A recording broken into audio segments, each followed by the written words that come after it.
Bom dia a todos. Nós hoje estamos começando uma série de 4 estudos sobre religiões. E a primeira que nós abordaremos hoje é o espiritismo kardecista. No próximo domingo nós falaremos sobre o catolicismo romano, no outro domingo sobre o islamismo e o último estudo será sobre as testemunhas de Jeová. Então essa é a sequência, se não acontecer nada, havemos de cumpri-la durante o mês de janeiro, quando nós temos classe única aqui na igreja. E vamos começar com o espiritismo kardecista. O último censo brasileiro fez um levantamento na área de religião, como vocês sabem, em 2010, e constatou que cerca de 2% da população brasileira se declara espírita. Isso pode parecer uma coisa pequena, mas na verdade é um número que passa aí dos milhões. O que é interessante é que isso representou um crescimento de 65% com relação ao censo anterior, ou seja, a religião que mais cresceu no Brasil foi o espiritismo nos últimos 10 anos. Embora que ainda seja bem menor do que os evangélicos e os católicos, mas os que se declaram espíritas kardecistas vem crescendo e crescendo muito. Muitos dos que praticam alguma forma de espiritismo se declaram católicos. Então, se você somar o espiritismo kardecista com a Umbanda, o Candomblé e outras variações, você vai entender por que o Brasil é reconhecido como o maior país espírita do mundo, se você soma todas essas vertentes, né, do espiritismo. O espiritismo kardecista não gosta de ser misturado ou tomado junto com a Umbanda, Candomblé, por exemplo. Eles são coisas completamente diferentes. Embora eles acreditem nos mesmos princípios, especialmente o da reencarnação, mas eles querem se distanciar.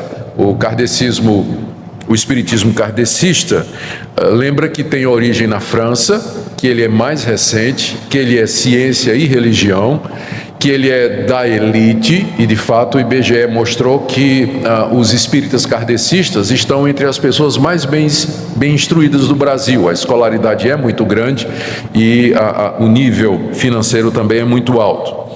Enquanto que a Umbanda é de origem africana, tem rituais, bem como a Macumba, o Candomblé, que são chamados também de baixo espiritismo. O espiritismo kardecista se considera o espiritismo segundo o evangelho, ou espiritismo mesa branca, ou tem outros nomes, mas eles querem fazer a distinção entre eles e a Umbanda e o Candomblé, não gostam de ser considerados como sendo iguais. A gente entende isso perfeitamente, não é? Por exemplo, o termo evangélico é muito amplo, e dentro do termo evangélico você tem variações, e as igrejas tradicionais sempre, quando são chamadas de evangélicas, diz assim, evangelho, mas não como aquelas da TV, né? Não como aquelas da TV, fazendo uma distinção. Então, os espíritas também, kardecistas, eles gostam de fazer essa distinção, dizendo que eles são à parte. Bom, vamos ver um pouco da história do kardecismo.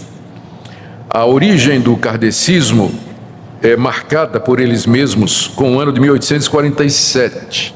Foi o ano em que uma família de sobrenome Fox mudou-se para Nova York. E havia duas crianças que começaram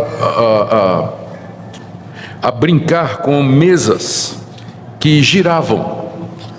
Era um fenômeno que começou a atrair primeiro os pais, né, das crianças, porque as meninas chamavam os pais e papai, as mesas estão girando. Então as mesas levantavam e giravam, ficavam girando no ar. Depois, em cima dessas mesas, os copos começavam a andar e as meninas brincavam com aquilo. Os pais perceberam aquilo, a vizinhança também chamou a atenção e daqui a pouco já havia um grupo interessado em estudar esses fenômenos, que teve grande divulgação nos Estados Unidos e depois na Inglaterra e na França. Em 1860, cerca de 20 anos, menos de 20 anos depois, já havia 180 mil espíritas na Inglaterra, nos Estados Unidos e 250 mil na Inglaterra, porque eles entenderam que aquele fenômeno era a ação dos espíritos de pessoas que haviam morrido tentando se comunicar com os que estavam vivos, e usavam para isso esses fenômenos das mesas girantes e dos copos que andavam e assim por diante. Foi nessa época que um professor francês chamado Léon Hippolyte de Riveio, ele começou a estudar esses fenômenos e disse que aquilo tinha que ter uma outra explicação, mas ele acabou se convencendo de fato de que aqueles fenômenos e outros eram tentativas de comunicação do além, pessoas que já morreram, que estavam tentando se comunicar com os vivos e que usariam estes fenômenos como sendo esse veículo. Ele começou a fazer estudos sérios sobre isso, sério é o que eles dizem, não é? Eu estou só citando aqui. Sobre os espíritos, entrevistou muitos espíritos e finalmente codificou a doutrina espírita como nós temos hoje. Em 1856, ele recebe a revelação que os espíritos dão para ele da missão dele no mundo, que seria codificar e trazer essa nova religião, que seria a última revelação de Deus para a humanidade. Ele muda então o seu nome para Allan Kardec. Allan Kardec é o nome de um poeta celta de séculos passados. E ele entende que o Kardec falava por ele, não é? Ele se declara médium e que o espírito do Kardec falava por ele. Daí ele adota esse nome. E em 1858 ele funda a Sociedade Parisiense de Estudos Espíritas. Publica no ano seguinte, aliás, no mesmo ano, o livro dos Espíritos, que é o clássico, é a Bíblia do Espiritismo, e o Evangelho segundo o Espiritismo, em 1864, cerca de 6 anos depois. Estes são os dois livros clássicos da doutrina espírita, ambos publicados por Allan Kardec no século XIX. O que é que Kardec ensina nesses livros? E o que eu vou dizer, eu tirei do segundo livro, o livro O que é o Espiritismo, ou o Evangelho segundo o Espiritismo, que está publicado no site da Associação Brasileira Espírita Brasileira. Então, para ninguém dizer que eu estou pegando fonte espúria, né? Eu fui na fonte original. E lá no site deles, eles têm esse livro publicado em PDF, disponível para quem quiser, que é o livro que tem a espinha dorsal do pensamento kardecista. Então eu fiz as seguintes apontamentos aqui, anotações, querendo entender o pensamento kardecista. Como é que eles se definem? Como é que o espiritismo kardecista se define? De acordo com eles, Moisés deu, o espiritismo kardecista é a terceira revelação de Deus para a humanidade. A primeira foi através de Moisés.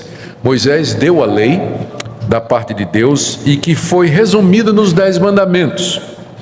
A segunda revelação foi Jesus Cristo, que veio depois de Moisés e aperfeiçoou a revelação número 1. Número 2 aperfeiçoa a número 1. Jesus resumiu tudo que Moisés disse no amor de Deus e ao próximo, e ele se torna o guia e modelo para a humanidade. Jesus, contudo, ele não disse tudo o que era para dizer. Ele não disse tudo o que era para dizer. Inclusive ele disse aos discípulos: eu tenho muita coisa para dizer para vocês, mas vocês não podem suportar agora. Então Jesus não disse tudo. E quando ele falou de maneira metafórica. Por exemplo, Jesus ensinou sobre a reencarnação, só que ele chamava de ressurreição, porque o conceito de reencarnação não era conhecido entre os povos daquela época, não é? Então Jesus usou o termo ressurreição. E ele estava esperando que a humanidade progredisse e que a ciência avançasse para que a verdade completa fosse dita. Inclusive ele disse assim, que mandaria o Consolador e que o Consolador guiaria os seus discípulos a toda a verdade, porque ele, Jesus, não disse a verdade completa. Então, quando o Consolador viesse, traria aquela verdade que Jesus começou a ensinar. E essa verdade, então, vem através de Allan Kardec. Allan Kardec é a terceira revelação. Ele traz a terceira grande revelação de Deus para a humanidade. O Espiritismo, então, que é o complemento do ensino de Cristo, mostra a realidade do mundo espiritual e explica os fenômenos que antes pareciam especulação e coisas sobrenaturais. Eles dizem que esses fenômenos sempre estiveram presentes, mesas girando, barulho você ouvir de noite, né? Gente andando na casa, você vê vulto, objetos se mexendo, pessoas que de repente parecem mudar de personalidade. Tudo isso era atribuído a demônios, e essa explicação não é científica. Agora o Espiritismo traz a verdadeira explicação. Isso é a tentativa dos mortos de falar com os vivos, e eles procuram chamar a nossa atenção para estabelecer contato conosco. Por isso essas manifestações que acontecem com muita gente, não é? O que as pessoas antes pensavam que era ilusão ou algum tipo de doença, a pessoa ficava lunática ou estava vendo coisa, ou a religião tradicional atribuía aos demônios. Não é nada disso. É simplesmente a tentativa dos espíritos desencarnados, aqueles que já morreram, de falar com os vivos. Jesus, na verdade, havia explicado isso. Ele até disse que João Batista era Elias. João Batista é Elias, não é? Aquele profeta do Antigo Testamento que voltou na pessoa de João Batista. E o próprio Jesus disse que ninguém pode entrar no reino de Deus se não nascer de novo. Então, a pessoa tem que nascer outra vez. Nascer só uma vez não é suficiente, ela tem que nascer de novo. Então, tudo que Jesus disse foi de forma velada, alegórica, porque ele não podia dizer a verdade completa naquela época. Ele estava esperando que a humanidade avançasse e progredisse. E isso chegou no século XIX, quando os espíritos então escolheram Allan Kardec para trazer a verdade final que Deus tinha para a humanidade. Assim, o Espiritismo, como eles entendem, porque eu não acredito em nada disso que eu estou falando, viu, gente? É que eu estou vendo gente assim. Eu estou só explicando o que é que o Espiritismo diz, tá? Não é o que eu acredito. Bom, só para deixar claro. O Espiritismo, então, é considerado por eles como sendo a consumação da evolução moral e espiritual da humanidade, pois combina ciência, religião e filosofia. Eles dizem que essa foi uma evolução que levou 18 séculos para poder se consumar. E agora em Allan Kardec você tem a revelação final de Deus para a humanidade. O Espiritismo, portanto, é o cumprimento daquela promessa de Jesus de que mandaria o Espírito Consolador. Então, o Espírito que Jesus prometeu há 2 milênios atrás veio em 1840 e poucos, quando instruiu Allan Kardec a respeito das verdades do mundo espiritual e o que é que nos aguarda depois. Aqui é importante observar, segundo ponto, isso aqui é a origem do pensamento espírita, não é? Eu quis dar um pouco da história. Qual é a fonte de autoridade? Essa é uma pergunta que a gente sempre deve fazer quando estuda religiões e procura fazer uma comparação com o cristianismo. Quais são as fontes de autoridade que os líderes destes movimentos usam? Para que eles apelam? Enquanto que, por exemplo, os cristãos evangélicos apelam para a Bíblia como fonte de autoridade, a fonte de autoridade para o espiritismo kardecista não é dado, essa fonte não é dada por homens, mas é pelos espíritos, que são estou citando literalmente a página 37 do livro, não é dado por homens, mas pelos espíritos, que são as vozes do céu em todo lugar, através de uma multidão incontável de médiuns. A verdade Deus revelou para ser dada através dos espíritos desencarnados, que através dos médiuns nos trazem revelações a respeito das coisas que nós não sabíamos. Eles nos informam a respeito do mundo espiritual, eles nos falam a respeito do futuro, eles nos dizem a situação que eles passam e possibilita que você entre em contato com aqueles entes queridos que já morreram. Você pode saber como é que eles estão, aonde é que eles estão, os pensamentos que eles têm, enfim. Aliás, isso acaba atraindo, é uma das coisas que atrai muita gente para o espiritismo, é a possibilidade de falar com o marido que morreu, com a esposa que se foi, com o filho que faleceu. Então aquela saudade que a pessoa tem, aquela falta é suprida através do encontro que você pode ter com esses entes queridos que morreram numa sessão espírita, através da mediunidade.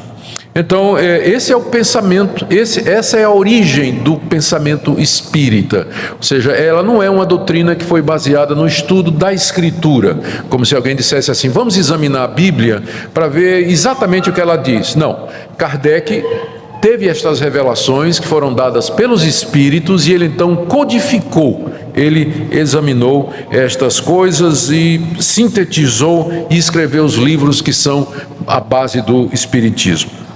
A terceira doutrina, o terceiro ponto aqui, que é uma doutrina fundamental para o Espiritismo, é que esses espíritos que tentam falar conosco e que são responsáveis por esses fenômenos, mesa girante, copo, vulto, barulho, você ter visão, determinadas doenças mentais, isso aí, esses espíritos são, na verdade, as almas desencarnadas dos homens. Após a morte, o espírito fica vagando perto dos seus parentes, com consciência plena de quem ele era. Ele vê os seus parentes, ele lembra a sua história, ele tem memória, ele tem história. Página 92 e página 211 desse livro. E existem os espíritos bons e os espíritos maus, dependendo do que eles foram na Terra. Então, se foi uma pessoa muito má, uma pessoa perversa e muito cruel, depois da morte, o espírito dessa pessoa continua nesse estado. É um espírito mau, um espírito perverso. Mas se a pessoa foi uma pessoa boa, que praticou a caridade, fez o bem, então quando ela morre, o seu espírito é um espírito do bem. E eles vivem em diferentes estados. Eu consegui, pesquisando pelo livro aqui, tentar classificar. Eles dizem que alguns espíritos, eles dizem que os espíritos estão em diferentes estados. Tem alguns espíritos que se sentem extremamente culpados por todos os males que eles fizeram aqui nessa terra. E outros, porém, estão num estado de felicidade e de alegria. Uns ficam presos nos locais onde viveram. Isso explicaria o famoso fenômeno da casa mal assombrada, não é? Porque é o espírito que tem uma história, foi alguém que tem uma história relacionada com aquele lugar, e depois que morre, o espírito dele não consegue se desligar daquela casa, daquele acidente geográfico, enfim, fica ligado, né? O espírito da pessoa fica rondando por ali. Outros conseguem transcender, né, escapar dessa proximidade aos locais em que eles viveram e vagar pelo universo e entre os outros mundos que existem. Vou falar deles daqui a pouco. Os espíritos culpados de homens e mulheres que fizeram muitas coisas erradas ficam vagando pelas trevas, sem destino. E esses espíritos maus, eles são atormentados com remorso pela lembrança da separação dos entes queridos e de todos os erros que eles cometeram. Esses espíritos podem se tornar rancorosos e perseguir aqueles que fizeram mal para você, em busca de vingança, e pode oprimir as pessoas, pode subjugá-las e até possuí-las, né? Esses espíritos maus e perversos. Então, isso que na religião cristã, eles dizem isso claramente, isso que na religião cristã tradicional é chamado de demônios, aquilo que a gente atribui a demônio, possessão demoníaca, engano, erro, opressão e males, isso aí, não existem demônios, eles não acreditam na existência de Satanás. São espíritos desencarnados de pessoas que eram más e que estão tentando ou se vingar, ou nos iludir, ou voltar para ter contato com os seus parentes e amigos, mas não tem nada disso de demônio, Satanás, não é? Isso é uma explicação supersticiosa. A explicação deles é científica, né? A nossa é supersticiosa. Então, não são demônios, né? Mas na verdade são os espíritos maus. O quarto ponto aqui, que é muito importante também, é a possibilidade de comunicação com esses espíritos. Eles são agentes de Deus que trazem novas revelações para a humanidade. Página 145. E como tal, eles informariam a verdade sobre certos assuntos. Há um mistério na Bíblia, só para dar um exemplo, de onde Jesus esteve entre 12 anos e 30 anos. A gente não sabe, a Bíblia conta a história de Jesus até os 12 anos, e de repente é um intervalo e Jesus reaparece com 30 anos para ser batizado por João Batista lá no Rio Jordão. Onde é que teve Jesus dos 12 aos 30 anos? A Bíblia não diz, mas os Espíritos dizem. Eles sabem. Jesus foi para a Índia e lá ele estudou, né, com os gurus, com os sábios hindus. Aprendeu levitação, aprendeu artes mágicas, aprendeu a usar os seus poderes e volta então aos 30 anos de idade. Isso explicaria em grande parte os seus poderes e a sua habilidade de comunicação e tudo mais. Isso aí está no livro de um espírita chamado Werneck. O título é Jesus, a vida de Jesus dos 12 aos 30 anos. Os espíritos, dependendo de quem eles são, né, nessa comunicação, eles podem predizer o futuro. Eles podem anunciar o que é que vai acontecer e descobrir coisas ocultas. O quinto ponto aqui é que essas comunicações dos mortos, né, dos que já morreram, com os vivos, é feita pelos médiuns. A mediunidade é considerada um dom de Deus. A mediunidade é a capacidade que Deus dá a algumas pessoas de se comunicar com esses espíritos. Aqui eu leio o que está na página 214. Os médiuns são os intérpretes dos espíritos. Suprem-lhes os organismos materiais que lhes faltam para nos transmitir suas instruções, porque são capacitados com dons para esse fim. Eles dizem que os apóstolos eram médiuns, que tinham recebido este dom de Deus, bem como Jesus Cristo também era médium, e eles acrescentam ainda: os médiuns são os intérpretes encarregados de transmitir aos homens os ensinamentos dos espíritos, ou melhor, são os instrumentos materiais pelos quais se comunicam os espíritos para se tornarem compreensíveis aos homens. A sua missão é santa e tem o objetivo de abrir os horizontes da vida eterna. Os espíritos vêm instruir os homens sobre a sua destinação futura, a fim de orientá-los no caminho do bem. Está na página 280. Agora, cuidado, porque tem espíritos maus que se disfarçam de espíritos bons e enganam as pessoas através dos médiuns. Estes são os falsos profetas, não é? Então, na verdade, você nunca vai ter certeza numa sessão espírita se o espírito que está falando ali, ele é um espírito bom ou um espírito mau, porque ele sempre vai se apresentar como um espírito bom. Porque se é bom, ele vai ser bom, e se é mau, vai se disfarçar de bom. Então sempre vai ser uma comunicação aparentemente boa. Daí eles têm uma série de critérios que são colocados, como reconhecer o verdadeiro médium, né? E um dos critérios é que um médium não cobra. Então, se a gente fosse usar esse critério aqui no meio evangélico, né? Pastor verdadeiro é o que não cobra, né? Então, muito pastor ia ficar de fora. Então.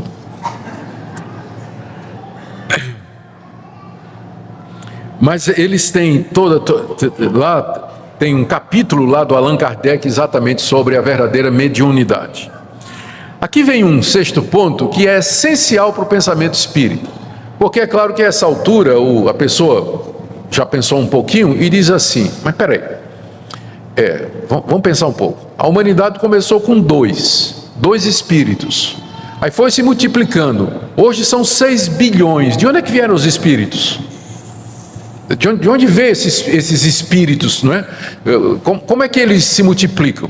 A resposta deles é que no princípio Deus criou os espíritos na quantidade já que era para ser, e esses espíritos, apenas uma parte deles habita na Terra, porque existem outros mundos. A raça humana está contida em parte na Terra. Ela habita outros mundos pelo universo afora. Então, o conceito de pluralidade de mundos é essencial na doutrina espírita para poder explicar a quantidade de espíritos que existe e de onde eles vêm. Essa é a afirmação dele. E onde é que está isso na Bíblia? Está na Bíblia. Jesus não disse: na casa de meu pai há muitas moradas? Então essas muitas moradas são os mundos que existem onde os espíritos moram. A Terra é apenas um deles e nem é o melhor. eles têm uma classificação. Isso aqui que eu estou dizendo está na página 47, 193, 194. Olha a classificação na página 48 dos mundos que existem. Primeiro tem os mundos primitivos, onde se dão as primeiras encarnações da alma humana. Aqui eles têm aquela visão dualista, muito antiga, que opõe matéria e espírito. O espírito está oposto à matéria. Quanto mais espiritual, menos material. O mundo, o primeiro nível de mundo mais abaixo é chamado mundo primitivo, onde se dão as primeiras encarnações da alma humana e onde praticamente tudo é material. No próximo nível você tem o mundo das expiações e das provas, onde o mal predomina e onde os espíritos sofrem para poderem se aperfeiçoar nessa escala, nessa escalada. Depois tem os mundos regeneradores, onde as almas que ainda vão expiar os seus pecados buscam novas forças, repousando das fadigas da luta. É uma espécie de parada assim na estrada, né? Você dá uma parada no posto para tomar uma água, descansar. São os mundos regeneradores, onde os espíritos, né, cansados das lutas, na tentativa de ascender cada vez mais, eles dão uma paradinha, um pit stop, né, para poder descansar. E tem os mundos felizes, onde o bem já supera o mal, e o último o mais elevado, são os mundos celestes ou divinos, onde moram os espíritos puros. Eles não têm mais corpos, os corpos já ficaram para trás, porque eles representam quase que um empecilho, né? Esses espíritos puros, onde mora exclusivamente o bem, onde só reina o bem. A Terra pertence à categoria de mundo 2, nível 2, né? Lá embaixo. É o mundo das expiações e das provas. Aqui nesse planeta, esses espíritos vêm, eles encarnam e eles aqui são submetidos à prova. Isso explica dor, sofrimento, catástrofe, a história da humanidade, sempre marcada pelo sofrimento, pela contrariedade, angústia, guerras e violência, enfim, todo esse catálogo de males que acompanha a humanidade, é porque é esse mundo aqui, é aqui que vem os espíritos pagar pelos seus pecados, para poder passar para um mundo melhor, né, e morar em outro mundo no universo, onde o bem impera e assim por diante. O sétimo ponto que eu destaquei aqui, e que é essencial para isso, é a doutrina da reencarnação. Nesse livro, começa a falar dela fala direto, né, mas começa a explicar na página 56. Eles dizem que a Bíblia ensina a reencarnação, só que com o nome de ressurreição. E não foi compreendido na época. Não foi compreendido na época. A definição que eles dão aqui é a seguinte: a reencarnação é o retorno do espírito à vida corporal, mas em um outro corpo, formado novamente para ele, e que não tem nada em comum com aquele que se desintegrou. O espírito não morre, o espírito é imutável, imutável no sentido de que ele não pode ser destruído, mas ele é passível de alteração e de evolução. E esse processo, né, de salvação, que é o progresso da alma, inclui muitas reencarnações. E aí o espírito reencarna em um mundo ou outro, né? Pode reencarnar na Terra, pode reencarnar num desses mundos aí que estão espalhados pelo universo, e ele vai evoluindo. É como um videogame em que você vai vencendo etapas, não é? Você vai vencendo etapas e vai se aproximando cada vez mais do final para você ganhar. Então, cada etapa dessa seria um mundo diferente, e dependendo de como você se comportou naquele mundo onde você encarnou, você ou vai para um mundo mais acima ou um mundo mais para baixo. Ou você reencarna numa forma, num corpo e numa situação mais feliz, ou numa situação de sofrimento e assim por diante. Eles dizem que Jesus ensinou isso em João 3, de 1 a 3, quando disse a Nicodemos: quem não nascer de novo não pode entrar no reino de Deus. Quem é nascido da carne é carne, mas quem é nascido do Espírito é Espírito. Portanto, eu vos digo, importa-vos nascer de novo. E também lá em Mateus 17, de 11 a 13, quando Jesus diz aos discípulos: vocês querem saber quem é João Batista? Ele é Elias, que haveria de vir. Então, esse conceito da reencarnação é fundamental. Para eles a vida, o ciclo é esse: morrer e reencarnar, e assim sempre prosseguir até chegar naquele nível superior do mundo puro, celeste ou divino. Um outro ponto, número 8, é com relação aos sofrimentos aqui nesse mundo. Os sofrimentos aqui nesse mundo são explicados como sendo o resultado de erros, pecados e faltas cometidos na vida anterior. Eles dizem assim: o mundo, a ciência já provou que o mundo é regido pela lei de causa e efeito. Então, todo efeito, tudo que acontece tem uma causa. Você nasce nesse mundo, você já nasce com a doença, você já nasce com a deformidade física, você já nasce numa situação de pobreza, de sofrimento. E você vai passar a sua vida toda sofrendo, sem você nunca ter feito mal a uma mosca. Então, isso não é justo. Por que as pessoas sofrem quando elas nunca fizeram nada para isso? A resposta é: elas não fizeram nada para isso nessa vida, mas elas fizeram em outra. Então, o sofrimento das pessoas aqui é para pagar os erros que elas cometeram em outra vida. Essa é a lei da causa e efeito, isso é ciência. Ninguém pode sofrer sem ter uma causa antes. Então, esse é o motivo pelo qual as pessoas sofrem erros, pecados e faltas cometidos na vida anterior. Naturalmente, Allan Kardec desprezou completamente o ensino bíblico do pecado, né? A ideia do pecado, de que a raça humana, o sofrimento acontece porque ele parte do princípio que o ser humano é inocente. Né, que o ser humano é inocente, que quando as pessoas vêm a esse mundo, né, elas nascem inocentes, ou pecado, o conceito de pecado quase nem aparece no livro, né? E também ele também não menciona, não chega nem perto de mencionar o conceito de juízo final, o dia em que Deus vai fazer o ajuste de contas, né? O dia que Deus vai fazer o ajuste de contas. Então, porque não tem esse conceito do pecado original, que é a explicação bíblica para o sofrimento do homem aqui nesse mundo, então é que ele vai ter que dizer que a causa do sofrimento é uma vida anterior, onde você fez um monte de coisa errada. E aqui vem e aqui eles dizem também, e é justo porque é o seguinte: você vê um monte de gente fazendo mal aqui na terra, e ninguém é preso por isso, ninguém sofre por isso, os maus prosperam. Então o que é que vai acontecer? Eles não são castigados agora, mas quando eles reencarnarem, aí lá na próxima reencarnação, eles vão sofrer pelo mal que eles fizeram aqui. Bom, aqui tem um nono ponto, que diz que é a questão: como é que os pecados então são, esses erros, como é que eles são pagos, não é? E é óbvio que na doutrina espírita o que paga pecado é sofrimento.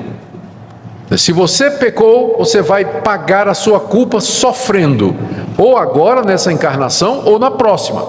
Então, no livro, né, nesse livro não tem, eu li o livro todinho, não tem uma única menção sobre a cruz de Cristo como sendo pagamento pelos nossos pecados, o sangue de Cristo derramado pelos nossos pecados, o conceito de que Cristo na cruz morreu por nós, a ideia da substituição, que Cristo morre como nosso substituto, não aparece uma única vez no livro. A ideia é de que o pecado é pago pelo sofrimento. Se você pecou, se você errou, você vai pagar por isso, sofrendo aqui nesse mundo ou na próxima reencarnação.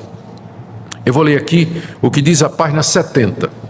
Nas suas diversas existências corporais é que os espíritos se livram pouco a pouco de suas imperfeições.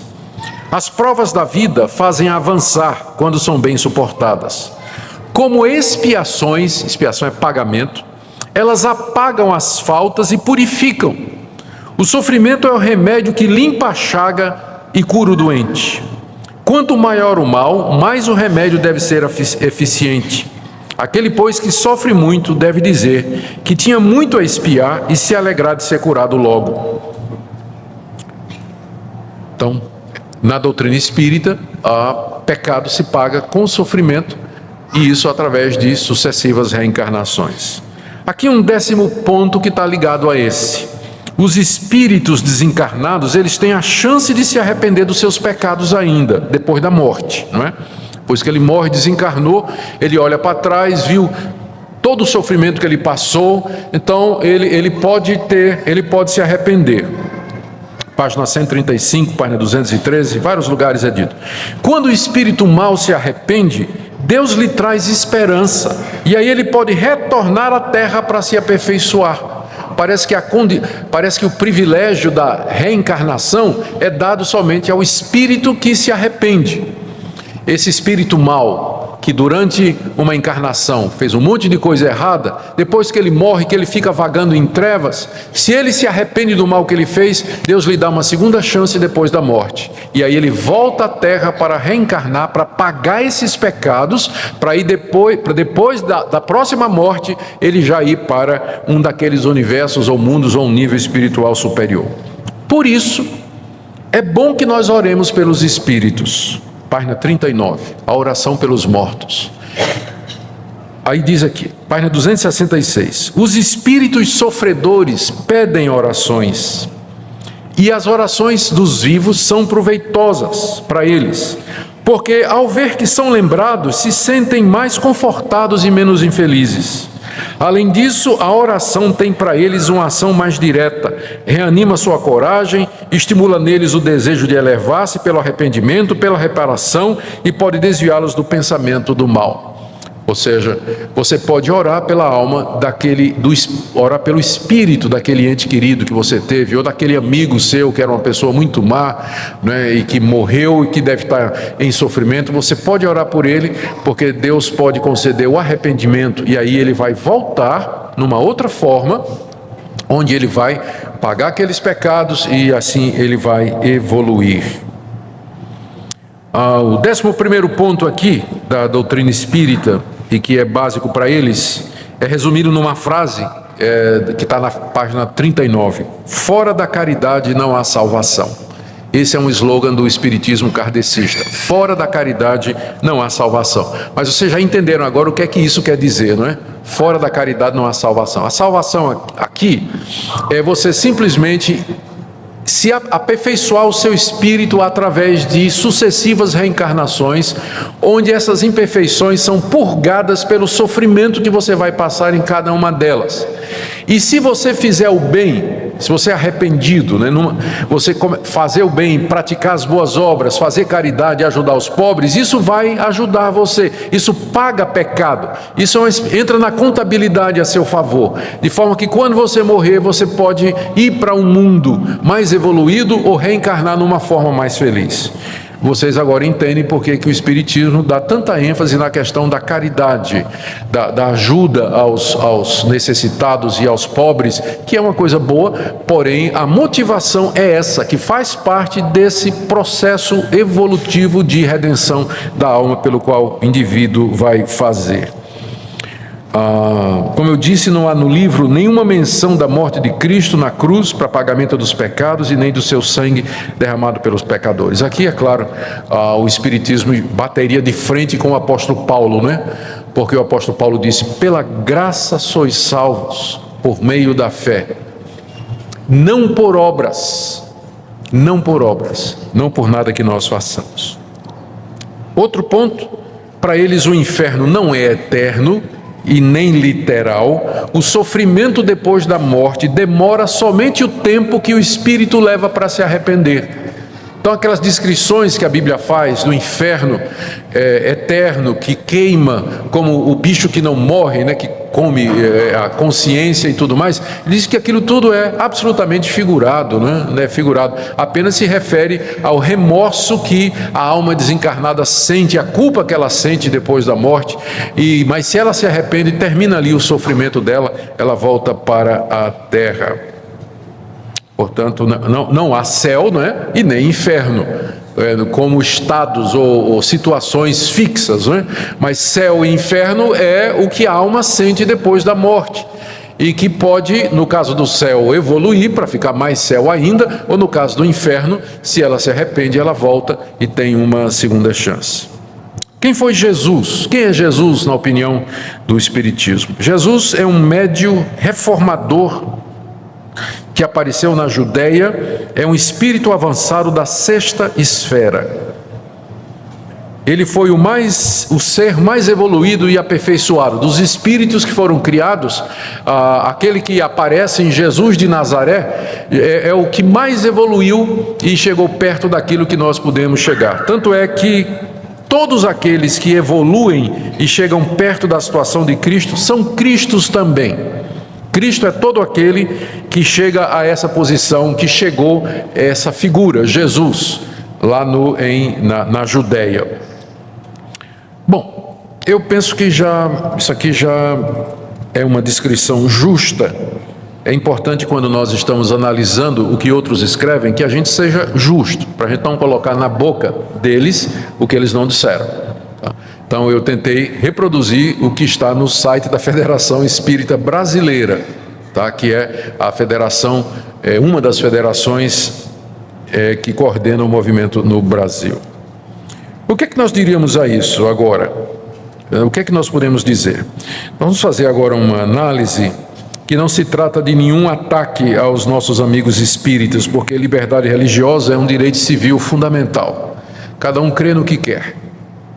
Então, todo mundo tem a liberdade de ter a religião que quer. Portanto, isso aqui não se trata de um ataque à liberdade de ninguém. Você pode crer no que quiser ou não crer em nada. Ou não crer absolutamente em nada. O que nós vamos fazer aqui é simplesmente analisar esses pontos e comparar com aquilo que nós, evangélicos, históricos, que cremos que a Bíblia é a palavra de Deus, em que pontos nós divergimos e em que pontos nós não podemos andar com o pensamento espírita. Até porque o Espiritismo gosta de usar a Bíblia como suporte, e aqui e acolá, para aquilo que eles estão dizendo. Então eu vou começar com uma constatação. O Espiritismo kardecista se declara como a terceira revelação de Deus para a humanidade. A primeira foi Moisés, a segunda foi Jesus, a terceira o Espiritismo. Então isso significaria que o Espiritismo, como a terceira revelação, deveria trazer algo que nunca foi dito antes, né? Deveria trazer novas luzes, deveria ser algo novo para iluminar a humanidade. Mas não é bem assim.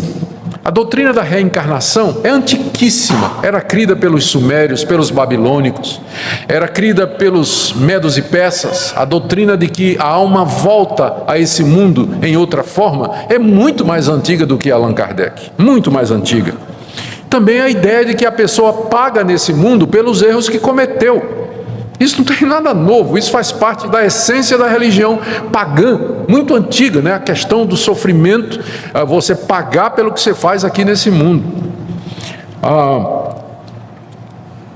O dualismo entre matéria e espírito, que é muito claro no espiritismo kardecista, ele é originário das religiões persas. E encontrou uma forma mais elaborada num cidadão chamado Mani, que é o pai do chamado maniqueísmo. E que, junto com essa visão dualista, que tem raízes no pensamento platônico, tem origem no pensamento platônico, constitui o que a gente chama do cerne do paganismo. Ou seja, que a matéria é essencialmente má e que o espírito é bom. Isso antecede Allan Kardec em séculos. Então, na verdade, não é nada novo. A ideia de você consultar os mortos, inclusive, era proibido em Israel 2000 anos antes de Cristo, 4000 anos antes de Allan Kardec. Então, a ideia de você falar com mortos, que mortos voltam e que as pessoas sofrem pelos seus pecados aqui nesse mundo e que a matéria é inferior, o espírito é superior, isso é bem mais antigo do que Allan Kardec. Então, o que tem de novo nisso? Na minha opinião, nada. É simplesmente ideias antigas de religiões pagãs que foram codificadas por uma pessoa inteligente e apresentada como sendo uma nova religião, mas nada mais é do que conceitos antiquíssimos, inclusive que datam antes de Cristo. Datam antes de Cristo. Então essa reivindicação de que é uma nova revelação fica pendendo a explicação histórica, não é? Bom, então, se é uma terceira revelação, quer dizer que não teve antes, não é? Não teve antes, não tinha nada parecido antes. Mas como é que explica que esse conceito, então, está presente em todos esses movimentos extremamente antigos? Uma segunda crítica uma segunda diferença aliás, a primeira diferença que eu queria mostrar aqui é com relação ao conceito de Deus. O Deus do Espiritismo não é o mesmo Deus que nós, evangélicos que cremos na Bíblia, professamos. O Deus que nós professamos, Ele é eterno, Ele é criador dos céus e da terra, onipotente, onipresente, onisciente. Até aqui o espírita kardecista iria conosco. Mas aí nós vamos mais adiante e dizemos que esse Deus subsiste em 3 pessoas: Pai, Filho e Espírito Santo. E aqui já começa a diferença com o kardecismo, porque para eles Jesus Cristo não é Deus. Ele é o homem mais perfeito e evoluído que já houve nessa face da terra e, portanto, ele é modelo e guia para nós. Mas ele não é Deus. Para nós, Jesus Cristo é Deus. Ele é a segunda pessoa da Trindade. E o Espírito Santo também é Deus. Mas para o espiritismo kardecista, as referências que a Bíblia faz sobre o Espírito Santo é sobre os espíritos desencarnados, espíritos mortos. O Espírito Santo não é terceira pessoa da Trindade. Então, o Deus do espiritismo não é o Deus do cristianismo evangélico histórico que leva a Bíblia como sendo, ou que toma a Bíblia como sendo a palavra de Deus. A primeira diferença é essa: não é o mesmo Deus. Por isso, então, já fica difícil, é uma situação complicada quando vem aquelas cerimônias ecumênicas, não é? Em que diz assim, é o mesmo Deus, né? Vamos fazer um culto ecumênico onde nós estamos orando ao mesmo Deus, e você tem lá um representante do Espiritismo, mas não é o mesmo Deus. O meu Deus é Pai, Filho e Espírito Santo. Jesus Cristo é Deus, mas eles não creem nisso.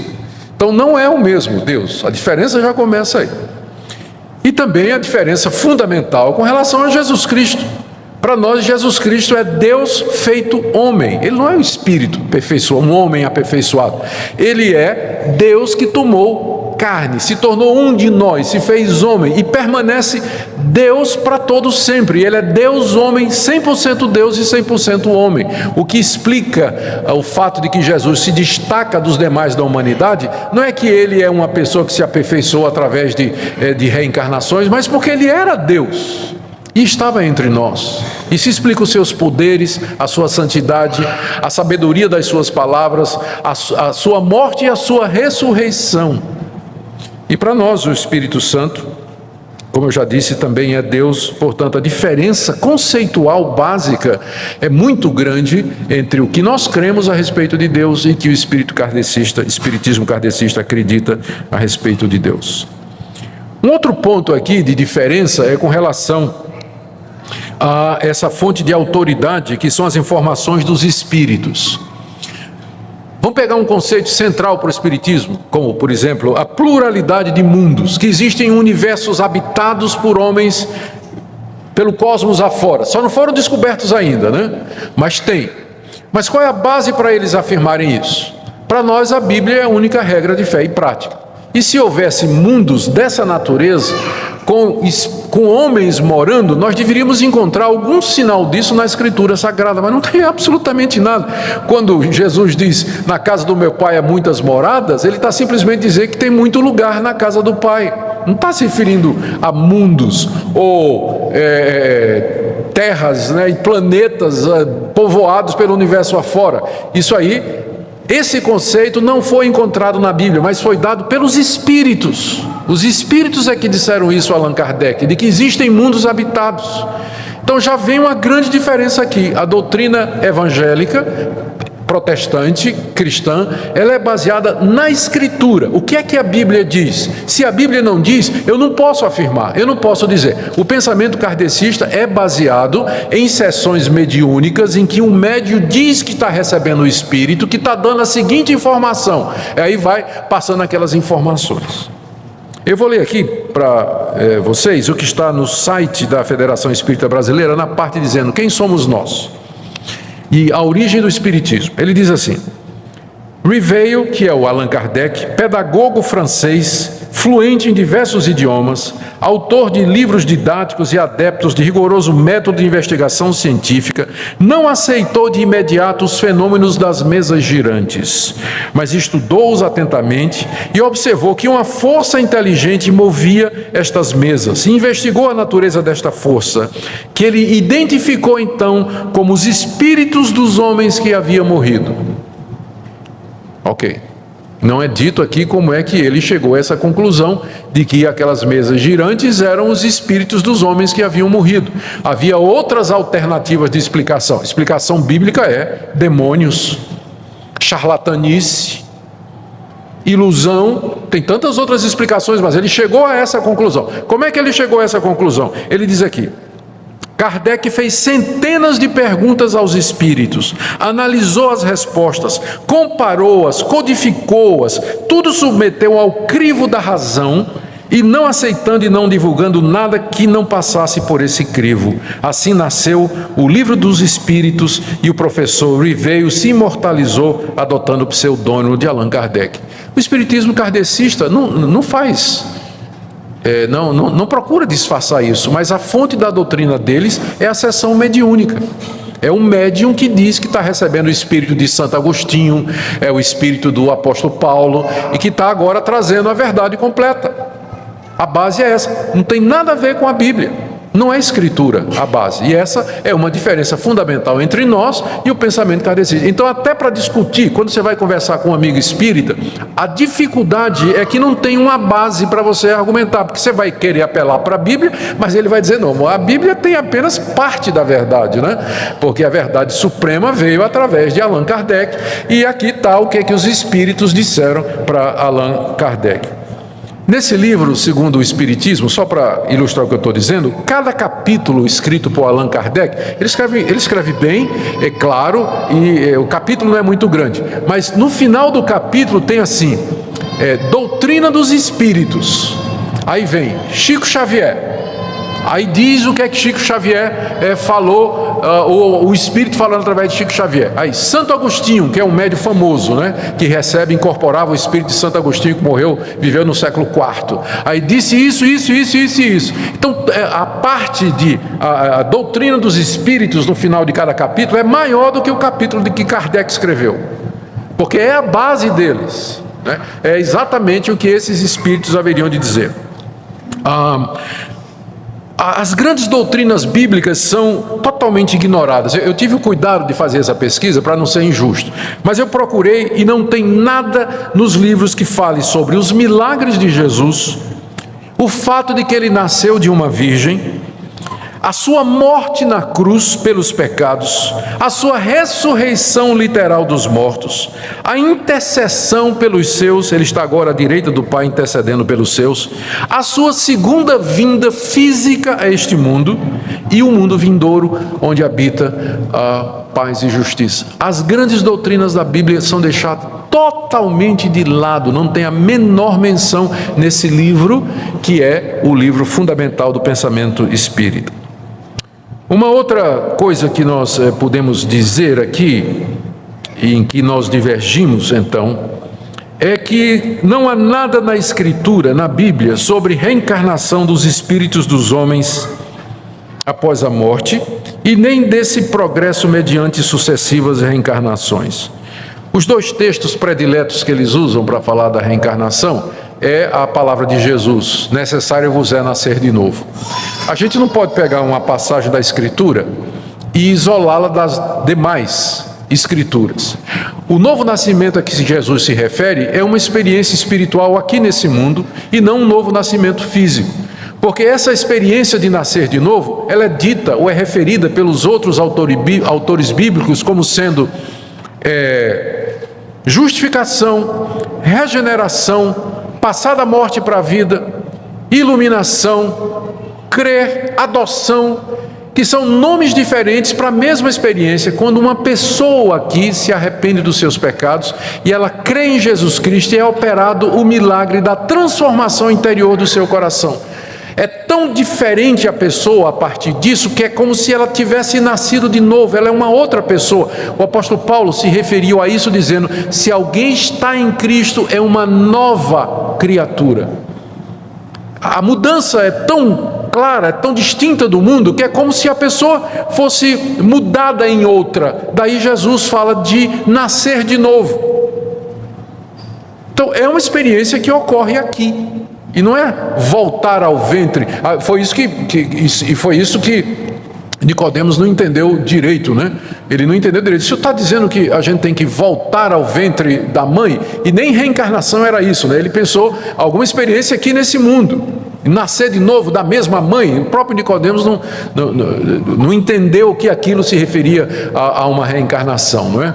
Ele não entendeu o que seria a natureza desse novo nascimento. E Jesus disse: não, eu estou falando de alguma coisa que acontece no âmbito espiritual. O que é nascido da carne é carne, portanto não tem nada a ver com reencarnação. Mas o que é nascido do Espírito é Espírito. Então, ou seja, esse novo nascimento é algo espiritual, não é voltar à carne. Porque Jesus disse: o que é nascido da carne é carne. Não estou falando disso. Então, essa passagem não está falando. E a outra que eles gostam de usar está lá em Mateus 17, que nós já lemos, onde Jesus se refere a João Batista, dizendo: vocês estão vendo João Batista? Este é Elias que haveria de vir. Então, os nossos amigos espíritas dizem: olha aqui, João Batista era a reencarnação de Elias. Bom, o primeiro problema com esse tipo de interpretação é que Elias não morreu, né? Elias morreu? Não, Elias foi levado ao céu num redemoinho. Então já quebrou aí, porque para reencarnar teria que ter morrido, não é? Mas Elias não morreu. Elias subiu ao céu num redemoinho. Então como é que ele podia ter reencarnado se ele não morreu?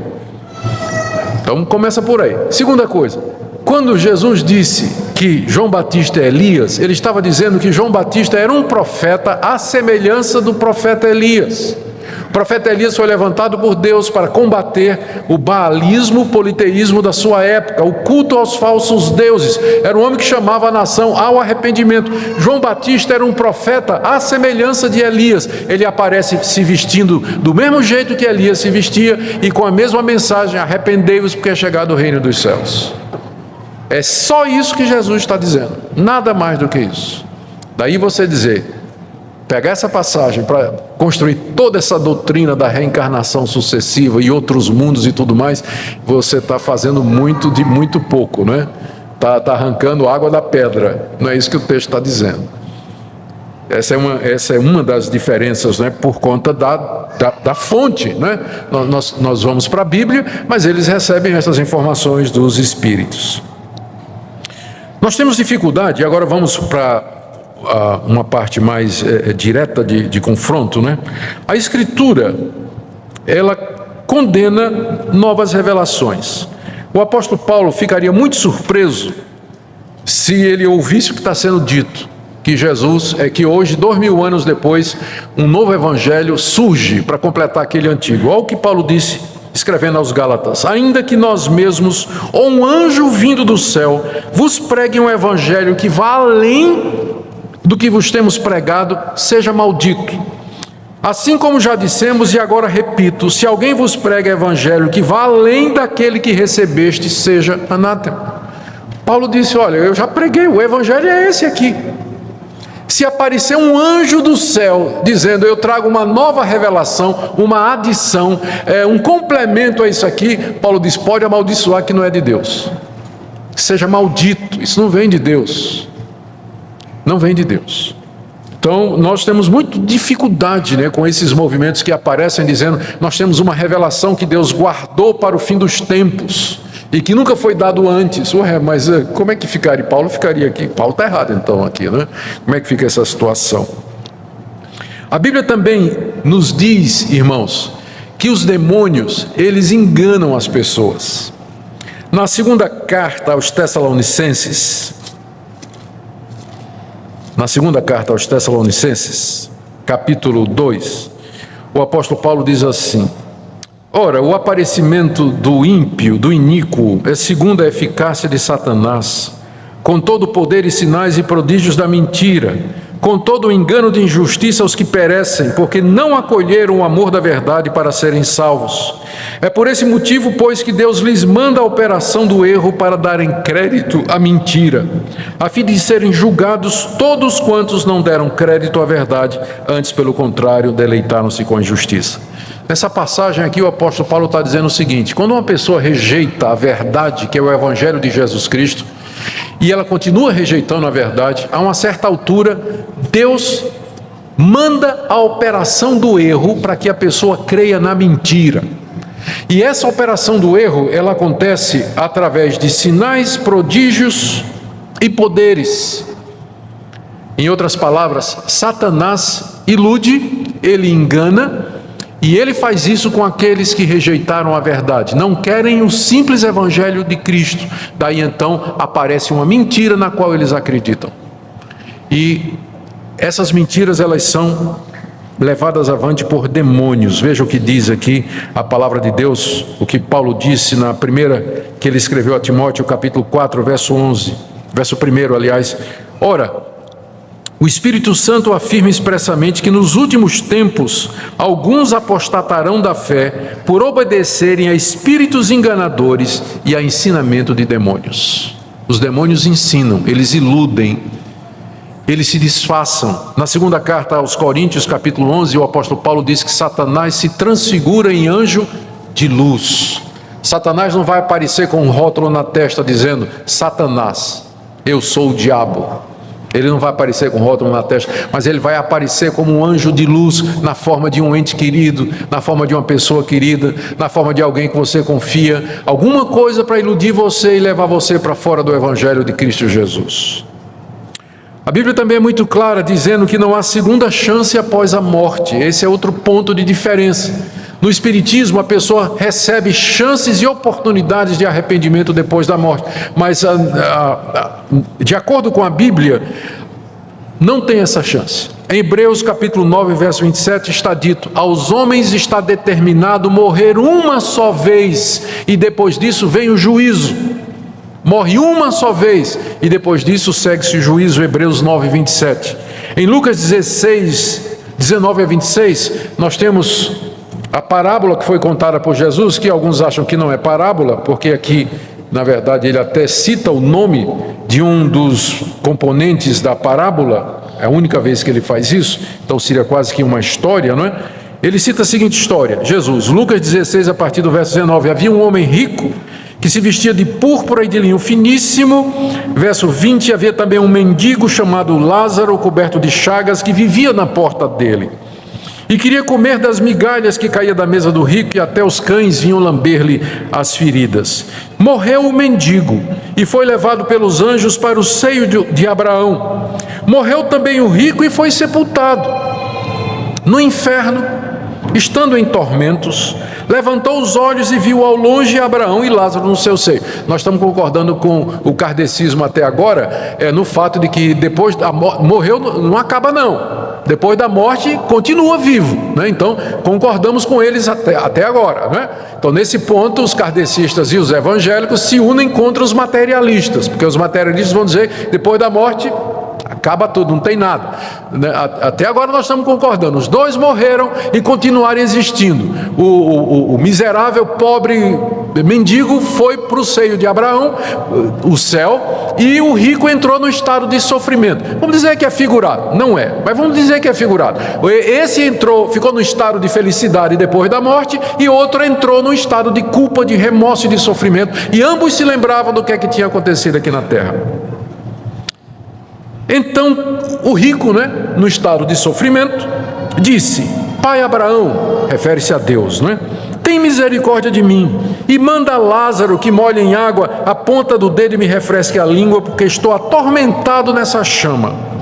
Disse, porém, Abraão: Filho, lembra-te que recebeste os teus bens em tua vida, e Lázaro igualmente os males. Agora, porém, aqui ele está consolado e tu em tormentos. E além de tudo, está posto um grande abismo entre nós e vós, de sorte que os que querem passar daqui para vós, outros não podem, e nem os de lá passar para cá. Não pode mudar.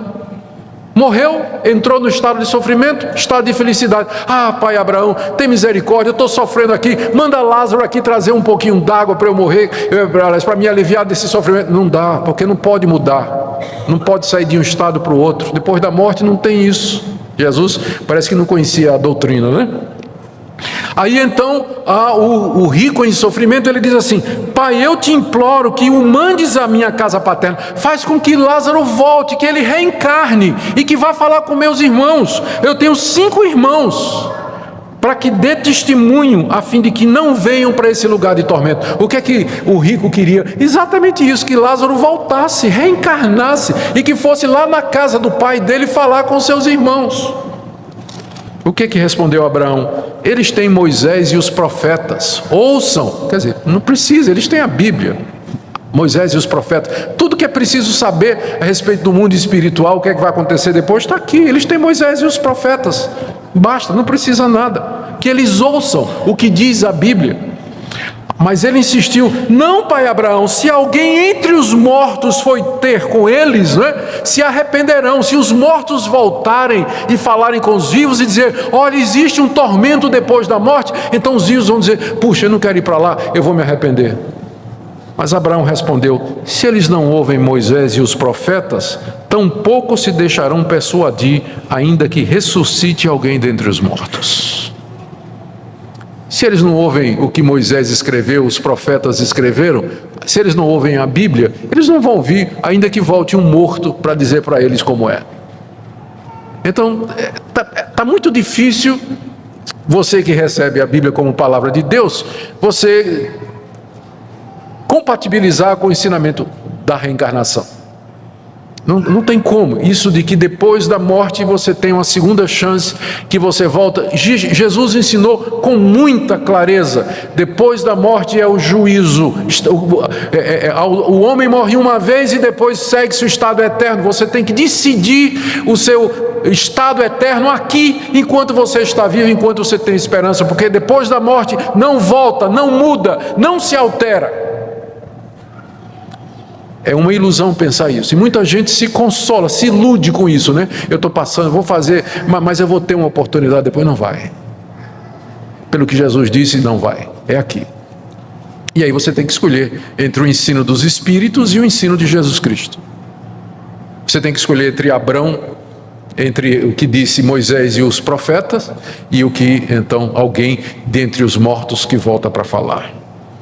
Outra coisa que a Bíblia diz é que a salvação, ela é um dom de Deus e que é dada de uma vez para sempre aqui. João 3,16: Deus amou o mundo de tal maneira que deu o seu Filho unigênito, para que todo aquele que nele crê não pereça, mas tenha a vida eterna. A vida eterna, um estado definido, imutável. Então todo aquele que crê em Jesus Cristo, aqui e agora, ele recebe a vida eterna. Não é algo que vai depender de uma volta a esse mundo, onde ele vai se aperfeiçoar através de sofrimento e assim indefinidamente até poder chegar a esse estado de felicidade. Mas o pecador que aqui e agora se arrepende dos seus pecados, mediante a fé em Jesus Cristo, ele já recebe de Deus o perdão de pecados. E essa salvação, ela é dada pelo sacrifício de Cristo e por Ele somente, não pela caridade. Pela graça sois salvos mediante a fé, não por obras, mas pela graça e misericórdia de Deus. Gálatas, capítulo 2, verso 16.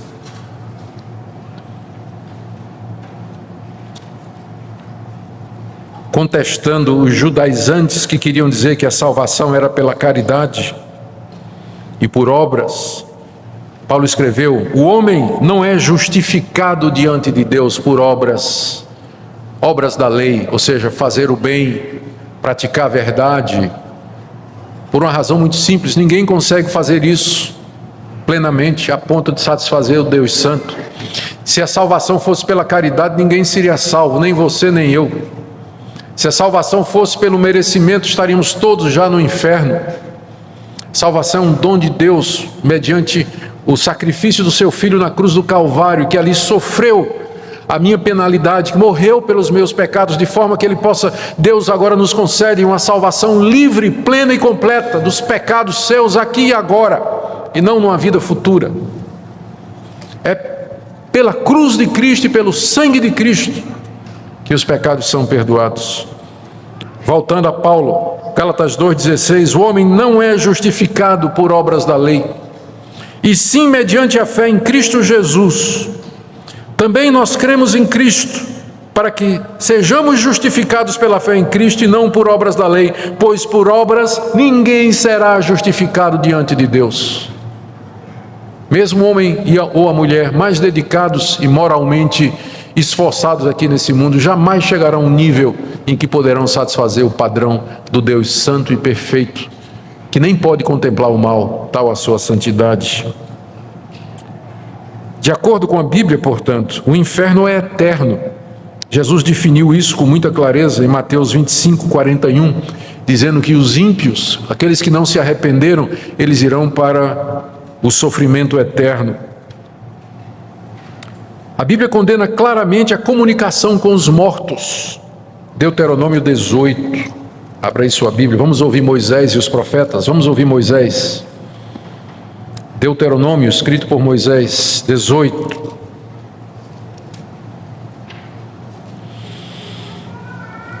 A partir do verso 9. Quando entrares na terra que o Senhor teu Deus te der, não aprenderás a fazer conforme as abominações daqueles povos. Não se achará entre ti quem faça passar pelo fogo seu filho ou sua filha, nem adivinhador, nem prognosticador, nem agoureiro, nem feiticeiro, nem encantador, nem necromante, nem mágico, nem quem consulte os mortos, pois todo aquele que faz tal coisa é abominação ao Senhor. E por estas abominações o Senhor teu Deus os lança de diante de ti. Perfeito serás para com o Senhor teu Deus, porque estas nações que hás de possuir ouvem os prognosticadores e os adivinhadores, porém a ti o Senhor teu Deus não permitiu tal coisa. É o que Moisés escreveu. Ele disse que Deus proíbe a tentativa de comunicação com os mortos.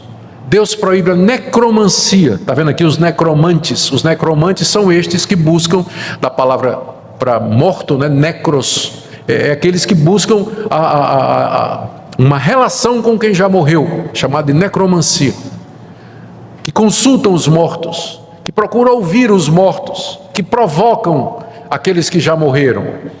Por que é proibido? Não é porque é possível e Deus não quer esse tipo de comunicação. É porque ao fazer isso você abre a porta da sua mente e do seu coração para a entrada de espíritos malignos, de demônios que vão iludir você e vão enganar você, quando você deveria buscar a Deus e ouvir a palavra de Deus. Você se abre para o erro, a porta da sua mente e do seu coração se abre para a entrada de espíritos enganadores. Por isso Deus diz: não consulte mortos. Não é que é possível falar com eles, mas é que ao fazer isso você vai se abrir para as trevas. Você vai se abrir para as trevas. Brincar com estas coisas é perigoso, porque Satanás é, de acordo com a Bíblia, o pai da mentira, e ele é representado como um leão que ruge, que procura nos devorar.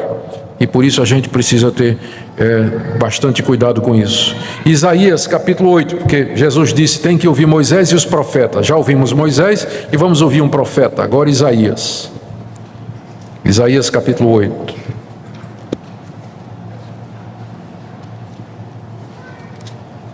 O profeta Isaías está falando da parte de Deus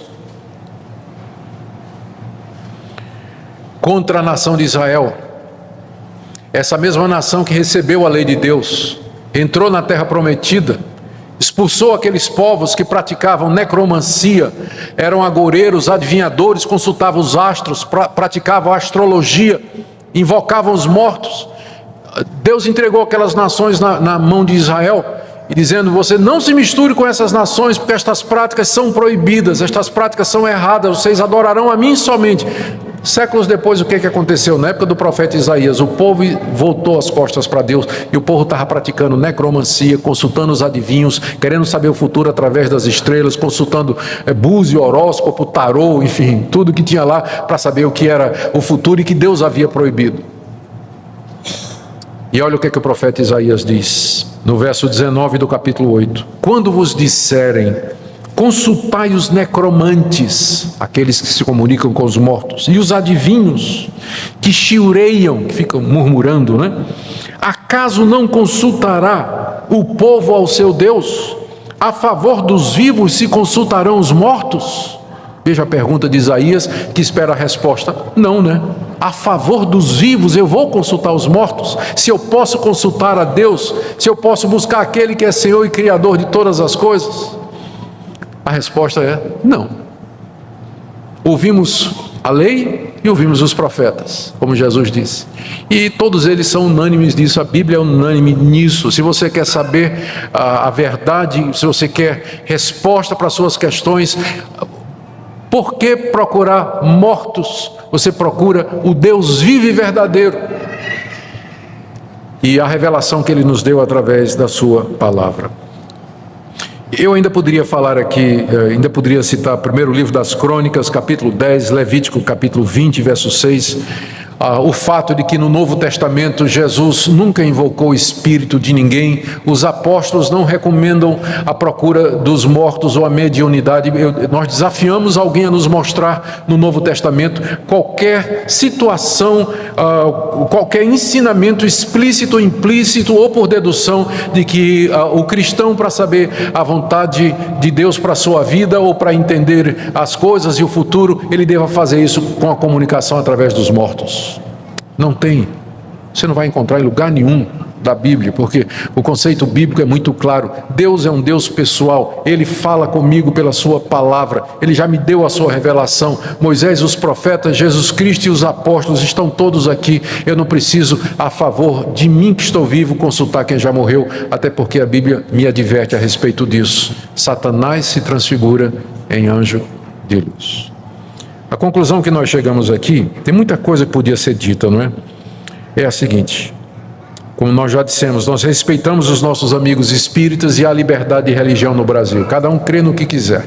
E graças a Deus por isso, porque também garante a minha liberdade de crer no que eu quero.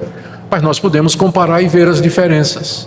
E essas são as razões pelas quais, e essas são as grandes diferenças que existem entre o cristianismo histórico e o espiritismo kardecista. São diferenças tão fundamentais que é muito difícil adorar lado a lado como se estivéssemos fazendo isso ao mesmo Deus. São duas crenças completamente diferentes, duas religiões completamente diferentes. O cristianismo histórico, bíblico e o espiritismo kardecista. Não tem como casar, não tem como compatibilizar. Elas divergem com relação a quem é Deus, quem é Jesus Cristo, quem é o Espírito Santo, como é que eu sou salvo, o que é que acontece depois da morte, como é que eu sei a vontade de Deus, o que é a Bíblia. São opostos, completamente opostos. Por isso, o que nós aconselhamos, você tem amigos que são espíritas, tem que tratá-los com todo amor, com todo carinho, são cidadãos brasileiros, exercendo o direito deles, como também você está exercendo o seu. Mas, chegada a oportunidade e havendo condições, num ambiente de tranquilidade e de respeito, você dizer por que é que você não é espírita. Por que é que você não pode aceitar o espiritismo como sendo compatível com o cristianismo histórico? Por essas diferenças aqui. É outra religião completa, não tem nada a ver. Não tem nada a ver. Então, respeito, não é? Sempre tem que ter no trato com as pessoas, mas também definição clara dizendo: eu não posso crer, não posso seguir, não posso entender, porque está em oposição clara ao ensino da palavra de Deus. Então, a minha oração é que Deus ajude os irmãos, abençoe. Esse estudo eu posso disponibilizar depois, estará na secretaria da igreja, para quem quiser depois ter esse resumo aqui, né? Não tem direito autoral, você pode multiplicar, usar, distribuir, fazer o que quiser com ele, mas o objetivo é deixar a igreja instruída e preparada e confirmar os irmãos na fé. Nós vamos orar para encerrar, então, a nossa aula, estudo, sermão. Hoje foi muito mais aula do que sermão, não é? E depois nós vamos ter um período de perguntas e respostas.